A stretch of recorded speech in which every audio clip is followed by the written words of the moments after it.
بعضی وقتا میل و شهوت آشکار و معلوم نیست. در واقع خیلی وقتا خودشو در قالب رفتارهای ساده پنهان میکنه. تو خنده، تو تماسهای کوتاه یا حتی در طرز نگاه کردن.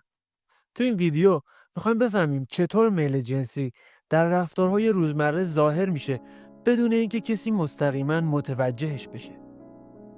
رفتارهای ظاهرا عادی ولی پر از معنا. اولیش لبخندهای مکرر و طولانی‌تر از حد معموله. لبخندی که کمی طولانی‌تر یا وقتی نگاه برمیگرده دوباره تکرار میشه. اغلب نشونه علاقه و تحریک عاطفی یا فیزیکی در سطح ناخودآگاهه. نگاه به لب‌ها هنگام حرف زدن. این یکی از نشانه‌های بسیار دقیق میل پنهانه. فردی که ناخودآگاه جذب شده، نگاهش از چشم به لب منتقل میشه. تون صدا. وقتی کسی جذب میشه، صدای گفتارش نرمتر، آرومتر و گاهی ریتم دارتر میشه. مثل اینکه ناخودآگاه بخواد گفتگو طولانی تر بشه. تماس‌های جزئی و بهانه‌دار مثل لمس‌های تصادفی یا دوستانه تکراری. مثل لمس بازو، گرفتن دست هنگام خنده یا تماس‌های کوتاه دستش روی شونه. وقتی این رفتارها در گفتگوی معمولی زیاد تکرار بشه، معمولاً نشونه وجود میل پنهانه. یکی دیگه از موارد بهانه برای نزدیک شدن فیزیکیه، مثل خم شدن برای دیدن گوشی یا ایستادن نزدیکتر از فاصله عادی. بدن ناخودآگاه تمایل به نزدیک شدن داره، حتی بدون قصد آگاهانه. مورد بعدی باز بودن بدن در مقابل فرده. پاها یا شانه‌ها به سمت اون شخص قرار میگیره. این باز بودن یعنی از قوی ترین نشونه‌های جذب فیزیکی. مورد بعدی که میخوام بهت بگم تغییرات ظریف تو زبان بدن هنگام تحریک یا جذب شدنه. مورد اول افزایش حرکات دست یا لمس کردن موهاست. وقتی شخص هیجان یا تحریک درونی داره، سیستم عصبی باعث افزایش انرژی حرکتی میشه. در نتیجه حرکات دست، لمس لباس یا مو بیشتر میشن. مورد بعدی تنفس سریعتر یا عمیق‌تره. نشونه فیزیولوژیک از تحریکه، اما اگر با نگاه‌های خاص یا لبخند طولانی همراه بشه، تقریباً همیشه معنای احساسی داره. گزینه بعدی تغییر در حالت پاها یا نشستنه.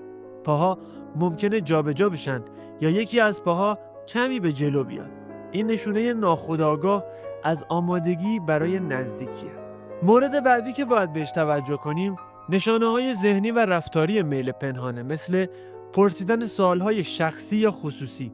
وقتی کسی به صورت خاص درباره احساسات، روابط یا گذشته عاشقانت سوال میپرسه، معمولاً میل به صمیمیت ذهنی و حتی جنسی داره. گزینه بعدی شوخی‌های دو پهلو با خنده‌های بی‌دلیله. شوخی‌های نیمه جنسی یا لبخندایی که بعد از کلمات معمولی میاد. گاهی برای آزمایش فضا یا نشون دادن تمایل پنهانه. گزینه بعدی تغییر در رفتار زمانی که فرد مورد علاقه حضور داره. ممکنه فرد ناگهان شادتر، پر انرژی‌تر یا حتی عصبی‌تر بشه. میل جنسی نه فقط در بدن بلکه در رفتار کلی انسان بازتاب داره. و اما مورد آخر تفاوت بین میل واقعی و رفتار نمایشیه. گاهی افراد سعی میکنن جذاب به نظر برسن بدون اینکه واقعا احساس شهوت کنن. یاد بگیر احساس واقعی و ساختگی رو از هم تشخیص بدی. احساس واقعی همیشه هماهنگه. بدن، صدا، نگاه، تنفس همگی در یک مسیر حرکت میکنن. یکی دیگه از مواردی که باید راجبش باهات حرف بزنم تمرین برای تشخیص میل پنهان در محیط‌های روزمره است.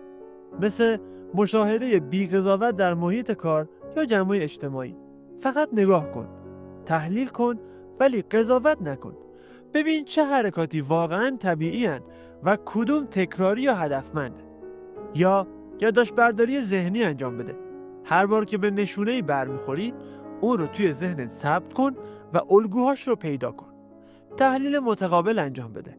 سعی کن رفتار خودت رو هم در لحظات جذب بررسی کنی. وقتی یاد بگیری خودت چه نشونه‌هایی بروز میدی، خواندن نشونه‌های دیگران برات آسان‌تر میشه. گاهی عشق و میل در سکوت در جزئیات کوچیک پنهانه. کسی که بلد باشه با دقت نگاه کنه میتونه احساسات رو حتی قبل از کلمات بشنوه. بدن انسان حتی زمانی که ذهن سکوت میکنه حقیقت رو فاش میکنه. وقتی میل یا شهوت شکل میگیره بدن بدون اینکه بخوای تغییر میکنه. در چهره، صدا، نفس و حتی دمای پوست. بیا از دید علمی ببینیم بدن چطور میل پنهان رو نشون میده. تغییرات ظریف توی چشما. 1. گشاد شدن مردمک چشم.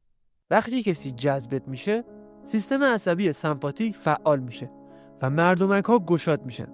این اتفاق فقط چند ثانیه طول میکشه ولی نشونه بسیار قابل اعتماد از علاقه یا تحریک درونی یک آدمه. 2. افزایش تماس چشمی اما با نوسان نگاه.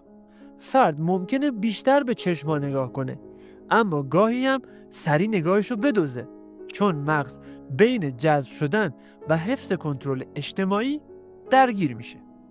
3. درخشش یا براق شدن چشمها. افزایش جریان خون در اطراف چشما باعث درخشندگی و بازتر شدن نگاه میشه. این یکی از زیباترین نشانه‌های طبیعی میل پنهان در انسانه. مورد بعدی واکنش‌های چهره و پوسته. مثل گرم شدن گونه‌ها یا قرمز شدن پوست. وقتی تحریک یا هیجان درونی رخ میده، رگ‌های خونی گشاد میشن و پوست گرمتر میشه. این حالت اغلب با خجالت یا لبخند ترکیب میشه که نشونه ای از هیجان واقعیه. گزینه بعدی لب‌ها پررنگتر و مرطوب‌تر میشن. افزایش جریان خون باعث میشه لب‌ها طبیعی‌تر برجسته و مرطوب‌تر به نظر برسن. تو خانوما این نشونه گاهی بسیار مشهود و ناخودآگاهه. گزینه بعدی لبخندهای نیمه کار است. گاز گرفتن لب پایین یا خیس کردن لب با زبان از نظر فیزیولوژیک حرکتی برای کاهش تنش عصبی ناشی از میله.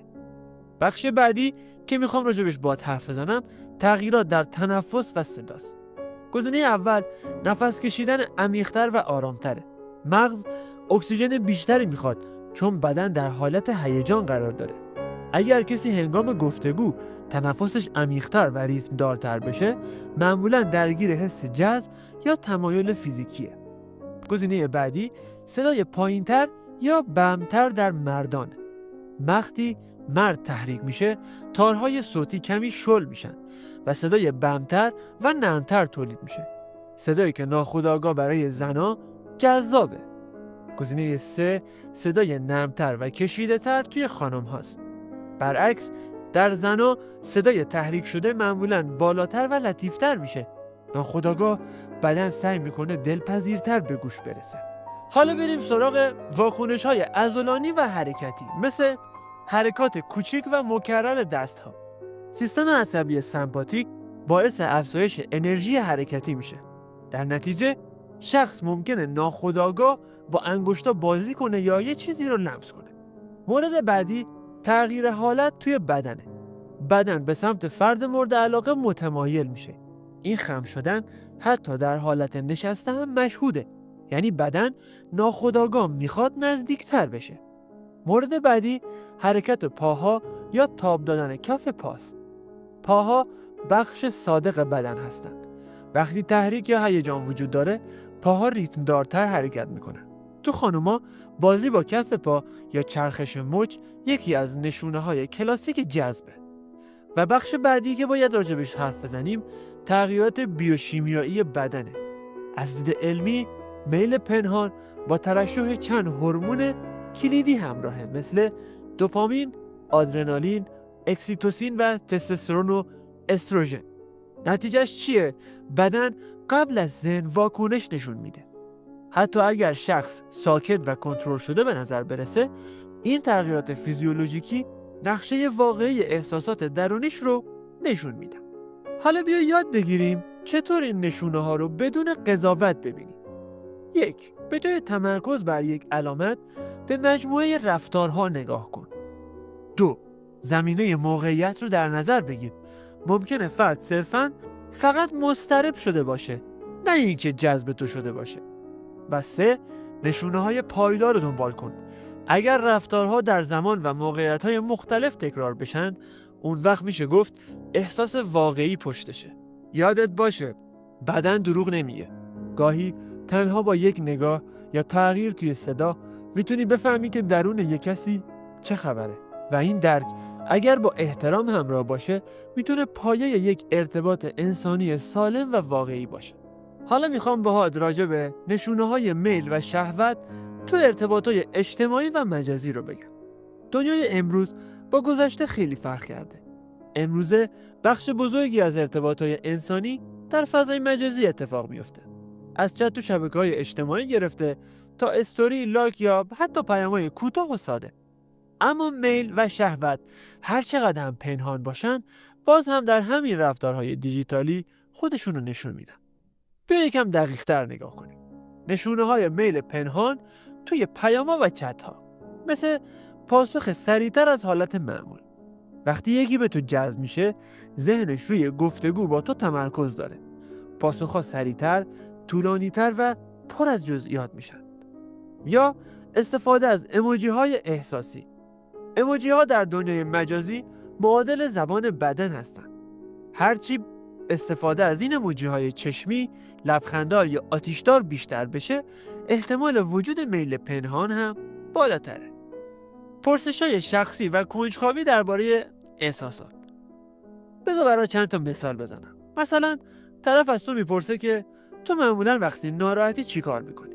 یا بهت میگه که کی آخرین بار احساس خاصی نسبت به کسی داشتی؟ چنین سوالایی اغلب با هدف ایجاد صمیمیت عاطفی مطرح میشن. یا استفاده از اسم کوچیک توی چت. وقتی کسی چند بار اسم تو توی پیام تکرار میکنه، یعنی میخواد حس نزدیکی عاطفی و روانی بسازه. حالا بیا رفتارهای میل پنهان تو شبکه‌های اجتماعی رو با هم بررسی کنیم. مثل لایک و ریاکشن های هدفمند و انتخابی. وقتی کسی پستای قدیمی تو لایک میکنه یا فقط عکسایی که چهره یا حالت خاصی دارن، نشونه توجه فراتر از حد معمول اونه. گزینه بعدی دیدن استوری ها تو ثانیه های اوله. بعضی افراد ناخودآگاه اولین بیننده استوریات میشن.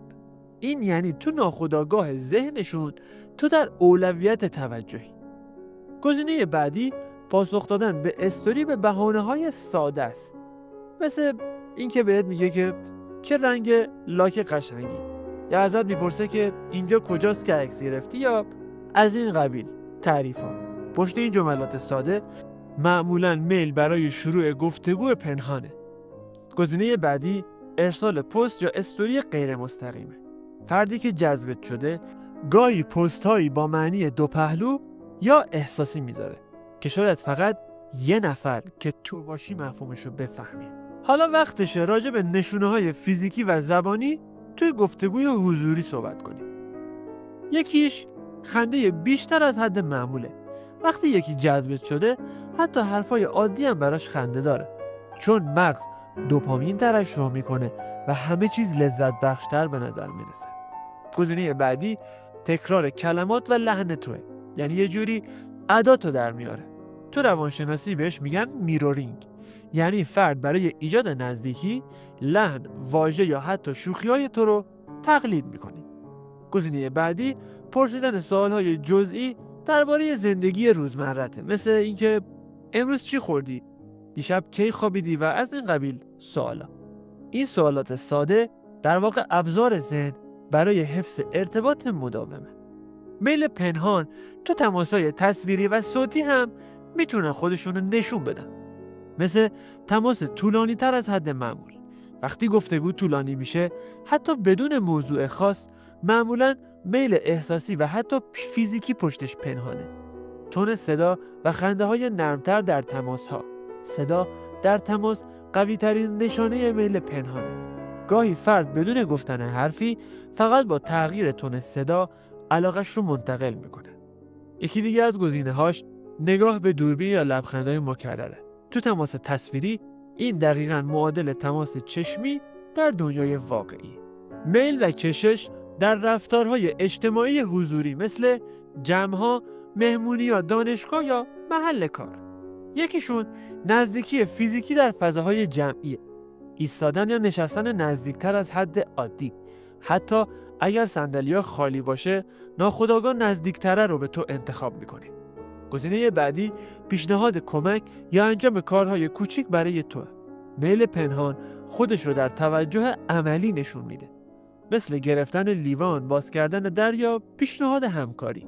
گزینه بعدی تغییر در رفتار اجتماعی وقتی که تو حضور داری. ممکنه شوخ‌تر، جدی‌تر یا حتی خجالتی‌تر بشه. مغز درگیر کنترل احساسه و همین کنترل رفتارها رو متفاوت میکنه. خیلی خوب، تا اینجا فهمیدیم که میل و شهوت همیشه آشکار نیست. گاهی تو نگاهه، گاهی تو حرف زدنه، گاهی تو پیام‌های ساده یا حتی توی سکوت پنهانه. اما حالا نوبت اینه که یاد بگیریم چطور این نشونه‌ها رو با دقت، احترام و آگاهی بخونیم و بفهمیم. بیا چند تا تمرین واقعی که این مهارت رو تو خودمون تقویت میکنه رو بهت بگم. تمرین مشاهده بدون قضاوت. 1. مشاهده کن اما قضاوت نکن. وقتی تو جمع هستی فقط نگاه کن که چه کسی نگاش طولانی تره، چه کسی بیشتر لبخند میزنه یا ناخودآگاه نزدیکتر میشه به یکی دیگه. فقط ثبت کن، تحلیل نکن. مغزت با تکرار الگوها رو خودش یاد میگیره و نهادی نمیشه توش. مورد بعدی، به زبان بدن خودت دقت کن. وقتی از کسی خوشت میاد چی تغییر میکنه توی تو؟ نگاهت، صدات، حالت نشستنت. با شناخت خودت بهتر میتونی دیگران رو هم بشناسی. تمرین بعدی تمرین در گفتگوهاست، مثل به سرعت پاسخ دادن ها. اگر کسی همیشه سریعتر از بقیه جواب میده یا گفتگو رو ادامه میده، احتمالاً جذبت شده. مورد بعدی تغییر توی لحن و شوخی هاست. شوخی های نرمتر، لحن احساسی‌تر یا توجه به جزئیات شخصی اغلب پیام غیر مستقیم علاقه. مورد بعدی نگاه به هماهنگی حرکاته. باید ببینی آیا حرکاتش با تو همزمان میشن؟ مثلا وقتی تو میخندی اونم دقیقاً همزمان لبخند میزنه. این نشونه قوی همدلی و میل ناخودآگاه. تمرین برای فضاهای مجازی رو بهت بگم. به الگوهای تعامل دقت کن. کی پست‌ها رو میبینه؟ کی کامنت میذاره؟ اگر فردی در طول زمان ثبات نشون بده، یعنی حسش سطحی نیست.